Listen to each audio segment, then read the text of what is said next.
बिस्मिल्लाहिर्रहमानिर्रहीम। शुक्रिया जनाब स्पीकर। सबसे पहले तो मैं बिलावल भुट्टो साहब ने जो साइपर की बात की है, मैं हमारे पार्टी का इसके ऊपर बिल्कुल क्लियर मौक़िफ़ है कि उसके ऊपर जुडिशल कमीशन बनाएं, सुप्रीम कोर्ट जुडिशल कमीशन बनाएं। आए अगर आप तैयार हैं तो उस पर जुडिशल कमीशन बनाएं। जिस तरह साइपर में जो हमारा मौक़िफ़ था कि एक 19 ग्रेड का ऑफिसर हमारे एम्बेसडर को बुला के जिस तरह वो डिक्टेशन देता है, वो हमारी कौमी गैरत पे एक बहुत बड़ा सवालिया निशान था। क्या हम पाकिस्तानी इस तरह ट्रीट होंगे? मैं बिलावल भुट्टो साहब से ये जो उसने बात की है, अब पहले मैं तो दूसरी बात करना चाहता हूँ। क्या शहबाज शरीफ साहब और यहाँ मुस्लिम लीग नून की जितनी लीडरशिप थी, ये सब नहीं कहते थे कि झूठ का फलंदा है, कोई साइपर नहीं है? ये प्रेस कॉन्फ्रेंस करते थे, ये तकरीरें करते थे और ये कहते थे कि झूठ है, कोई हकीकत इसकी नहीं है। फिर इस साइपर को बुनियाद बना के इमरान खान के खिलाफ जिस तरह उसको सजाएं दी गई, जिस तरह अदालत का, यानी मुझे तो समझ नहीं आ रही कि एक दिन में 11 घंटे अदालत की प्रोसीडिंग चलती है, 14 घंटे जो है ना अदालत की प्रोसीडिंग चलती है, और मकसद ये है कि किसी तरह गन पॉइंट से जज के ऊपर गन पॉइंट से उसको सजा दिलाई जाती है। इसलिए कि इलेक्शन के दौरान अपने वर्कर को, अवाम को मायूस किया जाए कि इमरान खान की कोई कैरियर नहीं है। अवाम ने दिखा दिया। तो इसलिए सबसे पहले मैं हुकूमत से मुतालिबा करता हूं कि अगर इस पे वो हकीकत समझती है, सच्चाई समझती है, तो आए कि इसके ऊपर जुडिशल कमीशन बनाए, जुडिशल कमीशन बनाए और फिर हकीकत सामने आ जाएगा। जो जिस तरीके से सबसे पहले मैं मुजम्मत करता हूं जो हमारे प्रेसिडेंशियल कैंडिडेट महमूद जगदई के घर पे छापा पड़ा, जिस तरह ताकि कोई भी अपनी हक की बात ना कर सके। जिस तरह कल जो है ना एक मैसेज दिया गया, अगर असेंबली में कोई तकरीर करेगा तो उसका अंजाम ये होगा। मैं उन लोगों को ये बात वाज़ेह करना चाहता हूं, वो डर और खौफ का वक्त गुजर चुका है। हम तमाम हालात से निकल चुके हैं। हम ना आप देखें, हम कानून और आइन को, हमने सारी उम्र, मैंने इमरान खान के साथ 29 साल गुजारे। मैंने उस वक्त जब उसको ज्वाइन किया तो उस वक्त बुनियादी मकसद ये था कि पाकिस्तान में कानून की हुक्मरानी हो। मैंने जो उसके साथ ज्वाइन किया तो उस वक्त ही के हमारी कॉन्स्टिट्यूशन सुप्रीम होगी, सुप्रीमेसी ऑफ कॉन्स्टिट्यूशन। जब हम उसने उस वक्त ज्वाइन किया तो इस वक्त मकसद ये था कि हम आवाम को इंसाफ दिलाएंगे और इंसाफ के लिए हमारी जद्दोजहद थी। 29 साल इमरान खान के साथ गुजारे। इमरान खान ने कभी उसूलों पे सौदाबाजी नहीं की।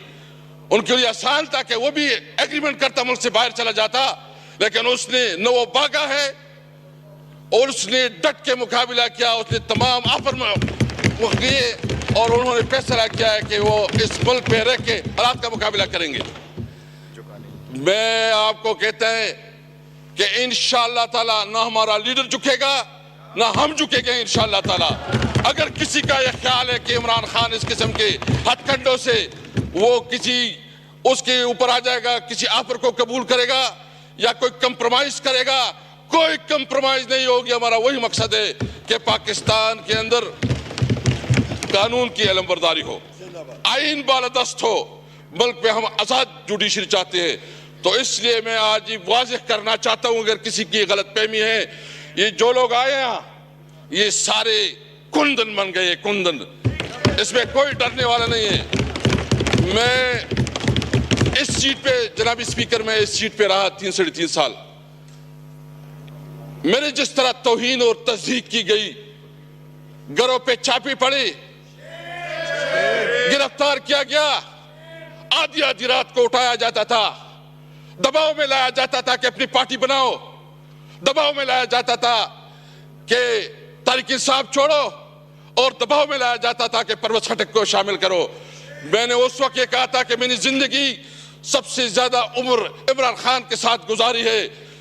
मैं अपनी गैरत और अपने कमिटमेंट की बुनियाद पर मैंने कहा कि मैं मर जाऊंगा, इमरान खान को नहीं छोड़ूंगा।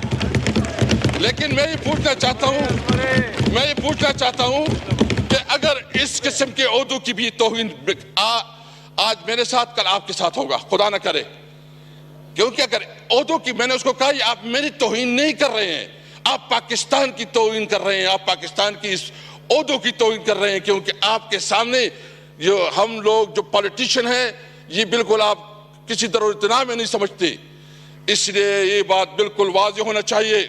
और मैं एक और बात भी करना चाहता हूं कि ये सिर्फ अभी नहीं, अभी हमारी शुरुआत हो चुकी है। इंशाअल्लाह हम एक बहुत बड़ी तहरीक बनाना चाहते हैं और इसमें हम उन तमाम पार्टियों को दावत देना चाहते हैं जो पार्टियां इस इलेक्शन के ऊपर कंसर्न रखती है, वो बलूचिस्तान की पॉलिटिकल पार्टीज हो, वो सिंध की पॉलिटिकल पार्टीज हो, वो पंजाब और खैबर पख्तूनख्वा से हो।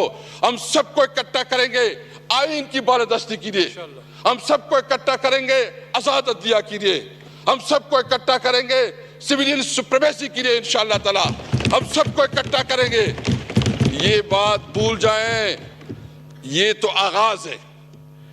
ये जहां बैठे हैं फार्म 47 वाले, मैं बहुत माजरत से कहता हूं, इनको अपनी बीवी और अपनी बच्ची भी मैंने नहीं समझते, इनको पता है, इनकी अपनी जमीन भी, इनको जो कराची में हमारे मैंडेट पे डाला गया है, डाका डाला गया है, इनसे पूछे, उनको पता है कि वो हारे हुए हैं।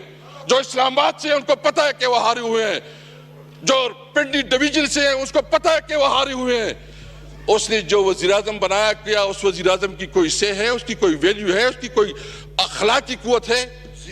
मैं यहाँ सबसे पूछना चाहता हूँ कि थोड़ी आपके अंदर कोई ज़मीर जाग रहा है कि नहीं जाग रहा? कोई शर्म, कोई चीज महसूस हो रही कि नहीं हो रही? आप किस किस्म की जो है ना इस मुल्क को इस बहरानों से निकालेंगे? सबसे पहले हमारा मुतालिबा है कि जो रिगिंग हुई है इसके ऊपर जो है ना आला अदालती, इसके ऊपर बाकायदा अदालती कमीशन बनाना चाहिए, सुप्रीम कोर्ट की सीनियर और उन जजों की जिसकी क्रेडिबिलिटी है, ताकि इस जो दांदी ज़दा लोग बैठे हैं जिन्होंने वोट दिए हैं, इसका परमानेंट सोल्यूशन निकले। बिलावल साहब कह रहे हैं, क्या है बेटे बिलावल साहब, मैं आपसे पूछना चाहता हूं कि क्या आपको पता नहीं है कि जो कुछ हुआ पाकिस्तान की तारीख में इतनी बड़ी रिगिंग कभी हुई है? इस तरह के जो दांदी हुए कभी इसका तस्वर मिलता है? इस तरह जो सिचुएशन, यानी आप बताएं कि इस तरह कभी हमारे वोटरों को उठाया जाता है, किस सपोर्टर को उठाया जाता है? हमारे ये जो दबात चौड़े, यानी उन्होंने इतनी मेहरबानी की कि मेरे अपने हल्के में पोस्टर छापे गए, मेरे फोटो छापा गया और उसके साथ दूसरे निशान लगाए गए। ये जो निगरान हुकूमत है उसका ये काम था। मैं एक और पूछना चाहता हूं, हमारे साथ सीनियर लीगल लोग बैठे हैं, कि जो पंजाब की निगरान हुकूमत कितनी टाइम रही है बजट में कि 262 बिलियन देंगे, अभी तक कोई फंड नहीं दिया गया। जो पेट्रोलियम और दीगर चीजों में जो कमिटमेंट किए गए 75 बिलियन का, यानी एक तरफ वहां जंगजदा इलाका है, वहां एक तरफ शोरश बपी हुए हैं। अफगानिस्तान के साथ जो हमारा थोड़ा बहुत रोजगार होता था वो आपने बंद कर दिया। हमारा जो ख्वाब था कि हम सेंट्रल एशिया के साथ और एशियन जो रशियन स्टेट्स के साथ अपना कारोबार करेंगे वो आपने बंद कर दिया। आप हमें पैसे नहीं दे रहे, तो इसका क्या मतलब है? क्या आप वहां मजीद दहशतगर्द पैदा करना चाहते हैं? क्या आप वहां मजीद एक्सट्रीमिज्म बनाना चाहते हैं? इसलिए हमने फैसला किया है, हम पाकिस्तानी हैं, हम आईनी पाकिस्तान पे यकीन रखते हैं, हम कानून और आइन के अंदर रहते हुए अपनी जद्दोजहद रखेंगे। लेकिन ये बात याद रहे, हमने सबने ये फैसला किया है कि अगर हमारा हक नहीं मिलता तो कोई यहां हुकूमत नहीं करेगा इंशाअल्लाह ताला। हम ये भरपूर तरीके से अपनी आवाज उठाएंगे, ये हमारा हक है। मैं इसके अलावा दो और बातें करना चाहता हूं, और फिर जो है ना ये जो इमरान खान के ऊपर मुख्तलिफ केसेस बनाए गए हैं जिसमें कोई हकीकत नहीं है, जो कि मनगढ़ंत है, जो बेबुनियाद है, जिस तरह उसके खिलाफ मीडिया कैंपेन चलाया गया, एक नैरेटिव बनाई गई, वो इमरान खान जिसने इस मुल्क को शौकत खानम अस्पताल दिया जो कैंसर की मरीजों के लिए मुफ्त इलाज, वो इमरान खान जिसने इस मुल्क के लिए वर्ल्ड कप जीता, वो इमरान खान जो ट्रेडमार्क है पूरी दुनिया में इमरान खान का नाम पहचाना जाता है, उसको दहशतगर्द डिक्लेयर किया। अगर इमरान खान दहशतगर्द है तो फिर कोई जो है ना, कोई हम सब पे सारे दहशतगर्द है हम।